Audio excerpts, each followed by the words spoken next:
চলো আজকে গ্রামার ক্লাসের 36তম দিনে তোমাদের কাছে আজকে আমি যেটা শেখাতে এসেছি সেটা হচ্ছে অপটেটিভ সেন্টেন্সের ন্যারেশন চেঞ্জ। কি বললাম? Grammar day 36।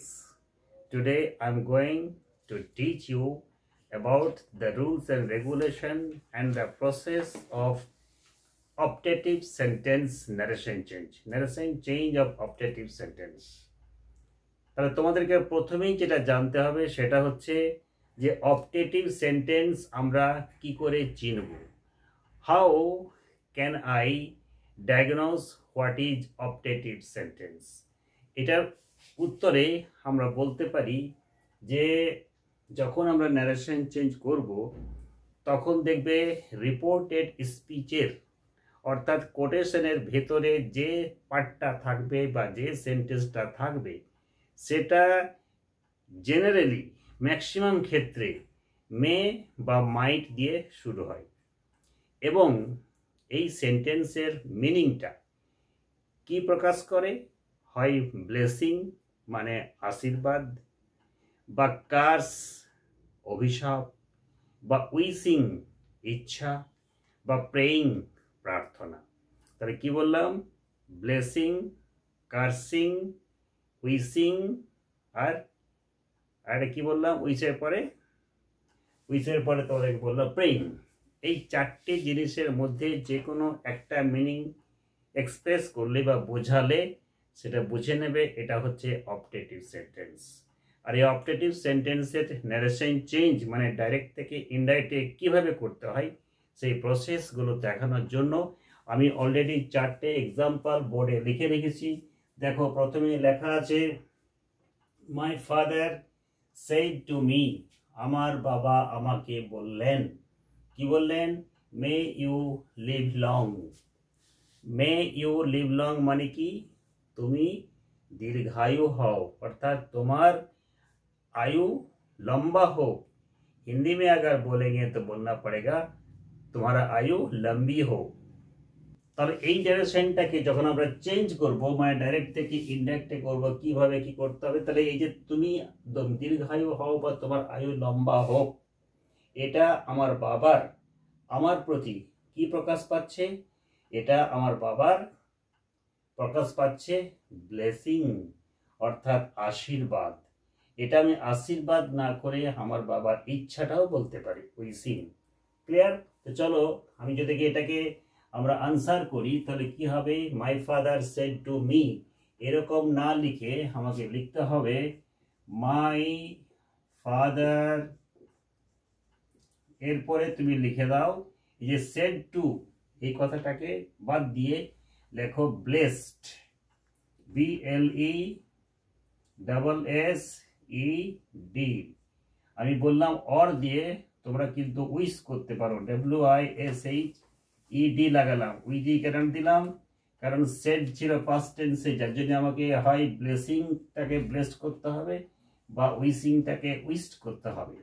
একটা কথা মাথায় রাখবে, এই যে সাবজেক্টের পরে যে অবজেক্টটা ছিল, যখন আমরা ডাইরেক্ট থেকে ইনডাইরেক্টে করব, এই উইশিং যদি প্রকাশ করে বা কার্সিং প্রকাশ করে বা প্রে প্রকাশ করে বা ব্লেসিং প্রকাশ করে, সেক্ষেত্রে অবজেক্টটা দেওয়ার কোনো দরকার বা প্রয়োজন নেই।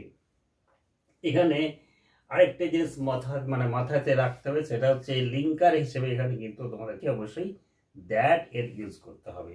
তাহলে এই যে উইশিং এর এই ব্লেস করে দিলাম বা উইশ করে দিলাম, তারপরে দ্যাট বসাতে হবে, THAT।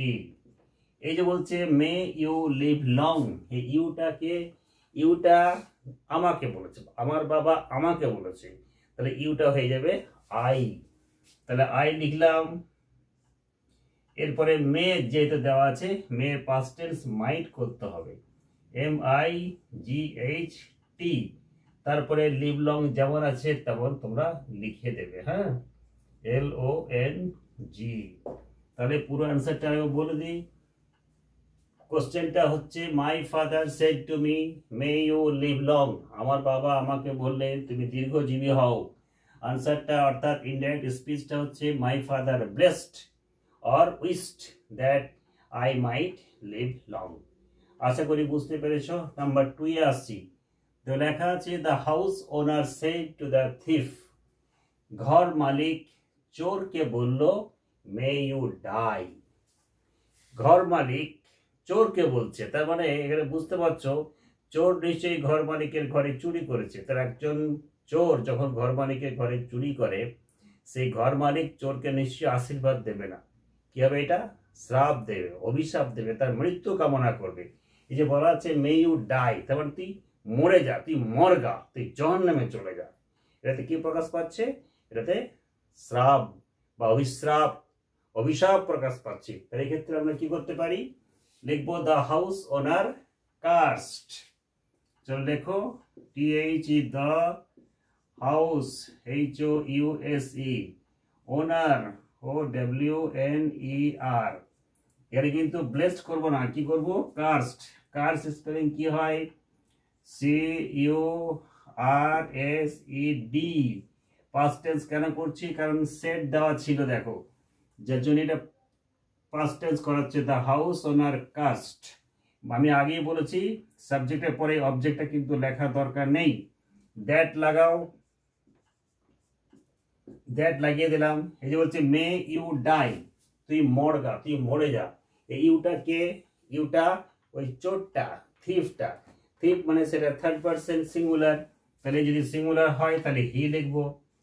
যদি সেই চোরটা প্লুরাল হয় তাহলে দে লিখতাম। যেহেতু এখানে থিফ একটা থিফের কথা বলছে, তাহলে দে মানে হিটা, মানে থিফের জন্য এই ইউ এর জন্য আমরা হি লিখলাম। মেয়েটাকে করে দাও মাইট, MIGHT। আর ডাইটা ডাই থেকে গেল। তাহলে আশা করি নিশ্চয়ই বুঝতে পেরেছ। নাম্বার 3 তে চলে এসো। লেখা আছে mother said to my daughter, মা আমার মেয়েকে বলল, অর্থাৎ আমার মা আমার মেয়েকে বলল, কি বলল? মে ইউ বি হ্যাপি, তুই সুখী হও, তুই সুখী হও মা। তাহলে আমার মা আমার মেয়েকে বলছে, তারপরে আমার মা বা আমার মেয়ের ঠাকুমা বা দিদা, তাহলে কি বলছে? তুই সুখী হও। তাহলে এখানে কি হচ্ছে? এখানে নিশ্চয়ই আমার মায়ের এটা আশীর্বাদ বলতে পারো বা ইচ্ছা প্রকাশ বলতে পারো। তার আনসারটা ঠিক একই রকম ভাবে লেখো মাদার আমি উইশ করছি বা প্রেড করছি। এখানে প্রার্থনাটাও হতে পারে PRAYED, মাদার প্রেড। কাকে প্রার্থনা করছে? আমার মেয়েকে। তাহলে মাদার প্রেড, দ্যাট লাগাও। এই যে বলা আছে মে ইউটাকে আমার মেয়ে, তাহলে এটা হয়ে গেল সি। ঠিক আছে, কিংবা আমি বলতে পারি মানে মাই ডটারটা বলা যেতে পারে সি। এবারে মেয়ের পাস্ট টেন্স করে দাও মাইট, MIGHT। আর বিটা বি থাকবে, হ্যাপিটা কিন্তু হ্যাপি থাকে যাবে। তাহলে আশা করি তোমরা নিশ্চয়ই বুঝতে পারছো। চলে এসো 4 নম্বরে। দ্য ভিলেজার সেড, গ্রামবাসীরা বলল, কি বলল? Long live our leader Netaji. অর্থাৎ আমাদের নেতা নেতাজি দীর্ঘজীবী হন। এখানেও দেখো গ্রামের লোকেদের যদি কোনো নেতা ভালো কাজ করে বা ভালো মনের মানুষ হয়, সৎ হয়, সমস্ত আপদে বিপদে নেতাজি যদি গ্রামের মানুষের পাশে থাকেন, তাহলে গ্রামের মানুষরাও চাইবে যে তাদের নেতা দীর্ঘজীবী হন বা তার আয়ু লম্বা হোক বা উনি অনেকদিন তার পদে থাকুন। এখানে তাহলে গ্রামের লোকেদের কি হচ্ছে? আমি বলবো প্রে হচ্ছে, প্রার্থনা করছে। তাহলে লিখে দাও দ্য ভিলেজার্স সেড না করে প্রেড, PRAYED। তোমরা ইচ্ছা করলে এটাকে উইচ করতে পারো। দ্য ভিলেজার্স প্রেড, দ্যাট লাগাও। দেখো একটা কথা তোমরা হয়তো বলবে যে আগের প্রত্যেকটা সেন্টেন্সে কিন্তু মে দিয়ে সেন্টেন্স গুলো শুরু হয়েছিল। দেখো মে ইউ লিভ লং, এখানে ছিল মে ইউ ডাই, এখানে ছিল মে ইউ বি হ্যাপি। এখানে কিন্তু কোনো মে নেই। মে না থাকলেও এটা কিন্তু মনের ইচ্ছা বা প্রার্থনা প্রকাশ পাচ্ছে, যার জন্যে আমরা মে না থাকলেও আমরা কিন্তু ওইরকম ভাবে করতে পারি। দ্য ভিলেজার্স, এখানে কিন্তু এসটা বাদ পড়ে গেছে। প্রেড দ্যাট, তারপরে কি হবে? এই যে আমাদের নেতা, তাহলে কি হবে? যেহেতু ভিলেজার্স দেওয়া আছে প্লুরাল ওয়ার্ড, তাহলে তাদের নেতা THEIR, their leader LEADER। যেহেতু এখানে নামটা দেওয়া আছে তোমরাও নামটা দিয়ে দেবে NETAJI। তারপরে লিভ লংটা হবে live long LIV, live LONG। Our, আচ্ছা লং লাইভ আওয়ার লিডার, তাহলে লং লাইভ আমি আগে করে দিয়েছি ফুল স্টপ দিয়ে লিভ লং করেছি। তাহলে এইভাবে আমরা অপটেটিভ সেন্টেন্সের ন্যারেশন চেঞ্জ ডাইরেক্ট থেকে ইনডাইরেক্টে করতে পারি। আশা করি এই 4টে এক্সাম্পলের মধ্য দিয়ে তোমাদেরকে আমি অপটেটিভ সেন্টেন্সের ন্যারেশন চেঞ্জটা বোঝাতে পেরেছি। যদি তোমাদের বোঝানোটা আমার বোঝানোটা ভালো লেগে থাকে ভিডিওটা অবশ্যই সাবস্ক্রাইব করে দেবে, ভিডিওটা শেয়ার করে দেবে, নতুন হয়ে থাকলে চ্যানেলকে সাবস্ক্রাইব করে বেল আইকনটা টিপে দেবে। আশা করি তোমরা ন্যারেশন চেঞ্জের যে 4র্থ পার্ট 4 নম্বর ভাগ সেটা তোমাদেরকে বোঝাতে পারলাম বা তোমরা বুঝতে পেরেছো। ন্যারেশনের আরেকটা পার্ট নিয়ে আমি পরে ক্লাসে আসবো, যেটা হচ্ছে এক্সক্লেমেটরি সেন্টেন্সকে কী করে আমরা ন্যারেশন চেঞ্জে অর্থাৎ ডাইরেক্ট থেকে ইনডাইরেক্টে রূপান্তরিত করতে পারি বা ট্রান্সফর্ম করতে পারি, সে বিষয়ে ভিডিওটা খুব শীঘ্রই আসবো। ততক্ষণের জন্য ব্রেক এবং আজকে শেষ।